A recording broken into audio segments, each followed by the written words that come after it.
इस लेक्चर में जो है हम लोग इंपॉर्टेंट फार्मूला देख लेते हैं एसी सर्किट का। ठीक है, एसी सर्किट जो इंपॉर्टेंट जो फार्मूला है वो देख लेते हैं। ठीक, एक्सेल जो एक्सेल होता है उसको क्या बोलते हैं, इंडक्टिव रिएक्टेंस। ठीक, और इंडक्टिव रिएक्टेंस का क्या मतलब होता है, resistance offer by A inductor. जो रेजिस्टेंस जो और इंडक्टर के द्वारा जो ऑफर होता है उसे क्या बोलते हैं, इंडक्टिव रिएक्टेंस बोलते हैं। इसका जो यूनिट होता है ओम होता है। ओम को कैसे रिप्रेजेंट करते हैं, इस तरह। और एक्सेल का जो वैल्यू होता है ओमेगा एल होता है। ठीक, और डब्लू क्या होता है वैल्यू, 2 पाई एफ एल। 2 पाई एफ होता है ओमेगा का वैल्यू और इसका प्रोडक्ट एल। तो एक्सेल जो है इंडक्टिव रिएक्टेंस का वैल्यू क्या है, 2 पाई एफ एल। अब आगे देखते हैं एक्सी। एक्सी को क्या बोलते हैं, कैपेसिटिव रिएक्टेंस। ठीक, इसका क्या मतलब होता है, रेजिस्टेंस ऑफर बाई कैपेसिटर। जो रेजिस्टेंस कैपेसिटर के द्वारा ऑफर होता है उससे क्या बोलते हैं, कैपेसिटिव रिएक्टेंस। इसका यूनिट क्या होता है, ओम होता है। ठीक, और एक्सी की वैल्यू क्या होता है, 1/ओमेगा सी। ठीक, 1/ओमेगा की वैल्यू 2 पाई एफ होगा और सी प्रोडक्ट। ठीक, तो ये क्या होगा, एक्सी। तो एक्सी और एक्सेल हमें पता चल गया। एक्सेल क्या होता है, ओमेगा एल और ओमेगा एक्सेल की वैल्यू, और एक्सी की वैल्यू कितना होता है, 1/ओमेगा सी। आगे देखते हैं। देखिए रेजिस्टेंस क्या होता है, रेजिस्टेंस को आर से डिनोट करते हैं। रेजिस्टेंस का क्या मतलब होता है, ये अपोज करता है करंट का। ठीक है, करंट का फ्लो, जो फ्लो ऑफ करंट का क्या करता है, अपोज करता है। इसका यूनिट ओम होता है। और रेजिस्टेंस क्या होता है, रो इंटू एल अपॉन ए होता है। ठीक, जहाँ पे रो आर का रेजिस्टेंस होता है, रो रेसिस्टिविटी, एल जो है लेंथ, ए जो है एरिया होता है। ठीक है, और रेजिस्टेंस का जो है जो रेजिस्टेंस होता है उसका अपोजिट क्या होता है, कंडक्टेंस। और कंडक्टेंस का यूनिट क्या होता है, मोहो, या क्या होता है, शाइमन। ठीक है, ये लिखा हुआ है यहाँ पे। और देख लेते हैं इसके बारे में। जो आर जो रो होता है उसे रेसिस्टिविटी बोलते हैं या स्पेसिफिक रेजिस्टेंस बोलते हैं। ठीक, तो आपको स्पेसिफिक रेजिस्टेंस दे दिया है तो इसका मतलब होता है रेसिस्टिविटी, और जो ये क्या होता है, कांस्टेंट होता है। और रो क्या होता है, R is equal to R resistance area upon length होता है, और इसका जो यूनिट होता है ओम मीटर होता है। ठीक, अब टेम्परेचर पे देख लेते हैं, रेजिस्टेंस और टेम्परेचर का क्या ग्राफ होता है। जैसे जैसे टेम्परेचर बढ़ाते हैं तो उसी तरह जो है रेजिस्टेंस भी इंक्रीज होगा। ठीक है, इसका ग्राफ जो है लीनियर आता है, V is equal to I R. ठीक, सीरीज में जो है रेजिस्टेंस क्या होता है, समेशन हो जाता है। पैरेलल में क्या होता है, 1/R जो इक्विवेलेंट जो होता है 1/RA प्लस 1/R2 होता है। अब देख लेते हैं इंडक्टर के बारे में। देखिए इंडक्टर को डिनोट ऐसे करते हैं। ठीक, इंडक्टर जो है पेसिव इलेक्ट्रिकल कंपोनेंट है। क्या है, पेसिव इलेक्ट्रिकल कंपोनेंट। पेसिव का मतलब क्या होता है, वो एनर्जी को दो प्रकार के एलिमेंट होते हैं, एक एक्टिव होता है, एक पैसिव होता है। ठीक है, एक्टिव क्या होता है, जो सोर्स होता है। ठीक है, जिसे जो है जैसे क्या हो गया, बैटरी हो गया। ठीक, ये क्या है, एक्टिव एलिमेंट है। बट पैसिव क्या होता है, जो पावर को कंज्यूम करता है। तो इंडक्टर क्या है, पैसिव इलेक्ट्रिकल कंपोनेंट है। आगे देखते हैं, ये स्टोर एनर्जी करता है किस फॉर्म में, मैग्नेटिक फील्ड में। किस फॉर्म में एनर्जी को स्टोर करता है, मैग्नेटिक फील्ड में। When electrical current flow through it, जब इसमें से जो है इलेक्ट्रिकल करंट फ्लो करता है तो ये स्टोर करता है एनर्जी को किस फॉर्म में, मैग्नेटिक फील्ड में। और भी जो होता है वोल्टेज जो होता है L D I upon D T होता है।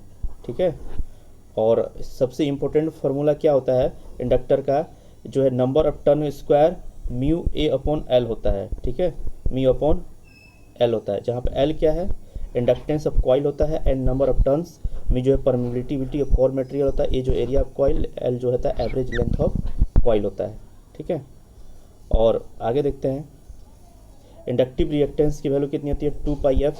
हम देखा है एक्सएल जो होता है ओमेगा एल होता है, जो है डब्लू जो है डब्लू एल होता है, ओमेगा नहीं होता, डब्लू एल होता है। और डब्लू की वैल्यू क्या होती है, 2 पाई एफ होता है। यूनिट क्या होता है, हेनरी होता है। ठीक है, इंडक्टर का जो यूनिट क्या होता है, हेनरी होता है। लेकिन इंडक्टिव रिएक्टेंस का यूनिट क्या होता है, ओम होता है। लेकिन इंडक्टर क्या होता है, हेनरी। ध्यान दीजिएगा। अब देख लेते हैं सीरीज में क्या होता है, समेशन होता है जैसे रेजिस्टेंस का होता है। और पैरेलल में क्या होता है, सेम एजुअल रेजिस्टेंस की तरह था। अब देखते हैं कैपेसिटर। कैपेसिटर को डिनोट कैसे करते हैं, इस फॉर्म में करते हैं। ठीक, ये क्या करता है, वोल्टेज के जो फ्लक्चुएशन का क्या करता है, अपोज करता है। ठीक, जो कैपेसिटर को इस तरह डिनोट करते हैं, इसका यूनिट फैराड होता है। और कैपेसिटर जो होता है क्या होता है, permittivity into area upon D होता है। डी क्या है, जो प्लेट होता है उसके बीच के जो डिस्टेंस होता है वो जो होता है डी होता है। और एरिया जो है एरिया ऑफ पैरेलल प्लेट का एरिया होता है। ठीक, और दूसरे फॉर्म में क्या ले सकते हैं, Q is equal to C B. ठीक, तो जो चार्ज होता है C कैपेसिटर इनटू वोल्टेज होता है। आगे देखते हैं, जब सर्कल के फॉर्म में है होगा, सॉरी स्पेयर के फॉर्म में होगा, तो जो कैपेसिटर जो होता है 4 pi epsilon naught into R होता है। और 1/4 पाई एप्सिलॉन नॉट की वैल्यू कितना होता है, 9 × 10⁻9 होता है। ठीक, आगे देखते हैं, एनर्जी जो स्टोर होता है कैपेसिटर में, ठीक, इसका जो फार्मूला होता है 1/CV² होता है। ठीक है, और इसका क्या होता है, जस्ट अपोजिट होता है इंडक्टर और रेजिस्टेंस के जब सीरीज में कनेक्शन होता है। ठीक, तो जो है C1 और C2 जो ये सीरीज कनेक्शन है। ठीक, तो इसको जो निकालने के लिए इक्विवेलेंट हो गया 1/C is equal to 1/C1 plus जो 1/C2 होता है। और पैरेलल के केस में क्या होता है, डायरेक्टली समेशन हो जाता है। अब आगे देखते हैं, जो पावर फैक्टर है, पावर फैक्टर क्या होता है, cos फाई होता है। क्या होता है, cos फाई होता है। और इसकी वैल्यू कितना होता है, R/Z। ठीक, तो इस प्रकार जो पावर फैक्टर क्या होता है, यूनिट लेस होता है। ठीक है, अब नेक्स्ट जो है क्वालिटी फैक्टर। क्या है, क्वालिटी फैक्टर। क्वालिटी फैक्टर क्या होता है, 1/R इंटू L/C, जहाँ R जो रेजिस्टेंस, इंडक्टर, कैपेसिटेंस, ये क्या है, क्या था, क्वालिटी फैक्टर था। पावर फैक्टर देख लिया, क्वालिटी फैक्टर देख लिया। और ये क्वालिटी फैक्टर कहाँ पे अप्लीकेबल होता है, रेजोनेंस कंडीशन में होता है। ठीक, आगे देखेंगे, रजिस्टर, इंडक्टर और कैपेसिटर के बारे में देख लेते हैं। ये जो I और V जो होता है सेम फेज में होता है, लेकिन इंडक्टर क्या होता है, I लैग करता है V से। किस फैक्टर से, फाई फैक्टर से जो होता है I जो है लैग करता है V से। बट कैपेसिटर क्या होता है, लीड करता है करंट वोल्टेज से बाई फाई फैक्टर से।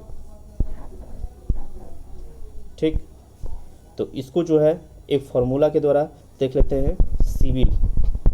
ठीक, तो कैपेसिटर जो है, कैपेसिटर में जो इंडक्टर जो होता है क्या कर रहा है, लीड करता है किससे, वोल्टेज से। ठीक है, और ये जो है इंडक्टर में जो होता है वोल्टेज लीड करता है क्या, करंट से। या कर सकते हैं कि करंट जो होता है लैग करता है, कर रहा है वोल्टेज से, यही लिखा हुआ है। इंडक्टर में ये क्या कर रहा है, आई जो है बाद में है, तो क्या करेगा, लैग कर रहा है किससे, वोल्टेज से। तो पहले जो आई मैंने लिख दिया, उसके बाद भी लिखा। रेजिस्टेंस में क्या होता है, करंट और वोल्टेज जो होता है सेम फेज में होता है। इंडक्टर के केस में जो होता है करंट जो है लैग करता है वोल्टेज से बाई फाई फैक्टर से। कैपेसिटर में जो करंट जो है लीड करता है वोल्टेज से बाई फाई फैक्टर से। अब आगे देखते हैं, मोर इम्पोर्टेंट है, 3 पावर रियल होता है, रिएक्टिव पावर, एक्टिव पावर और अपैरेंट पावर। ठीक, ये जो होता है पहले एक्टिव होता है, फिर क्या होता है, रिएक्टिव होता है। ठीक, फिर इसके बाद जो है अपैरेंट पावर होता है। ठीक, एक्टिव पावर को जो P से डिनोट करते हैं, रिएक्टिव पावर को Q से डिनोट करते हैं, और अपैरेंट पावर को क्या होता है, S से डिनोट करते हैं। ठीक है, P जो होता है एक्टिव पावर, जो रिएक्टिव पावर या रियल पावर या ट्रू पावर बोलते हैं। और P इक्वल टू जो होता है, जो एक्टिव पावर VI cos जो है क्या होता है, फाई होता है। और इसका यूनिट क्या है, वाट है। ठीक, और ये किस केस में होता है, रेजिस्टिव केस में जो है अप्लीकेबल होता है। ठीक, अब रिएक्टिव पावर के बारे में देख लेते हैं, इसको Q से डिनोट करते हैं। ये इंडक्टिव या कैपेसिटिव जो है में अप्लीकेबल होता है। इसका जो Q जो होता है VI sin थीटा होता है। ठीक है, और इसका यूनिट क्या होता है, वार होता है, मतलब कि वोल्ट एम्पियर रिएक्टिव होता है। ठीक है, इसका रेसिस्टिव केस में हो गया, इसका जो है वोल्ट एम्पियर रिएक्टिव हो गया। अपैरेंट पावर में देखते हैं, इसको जो है डिनोट एस से करते हैं।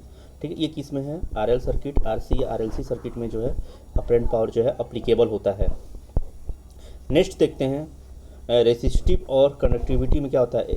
जो कंडक्टिविटी होता है 1/रेसिस्टिविटी होता है, और रेजिस्टेंस देख ही लिया है 1/R साइमन, जी होता है जी जहाँ कंडक्टेंस होता है, इसका यूनिट जो होता है मोह या साइमन होता है। ओके, थैंक यू, मिलते हैं नेक्स्ट लेक्चर में।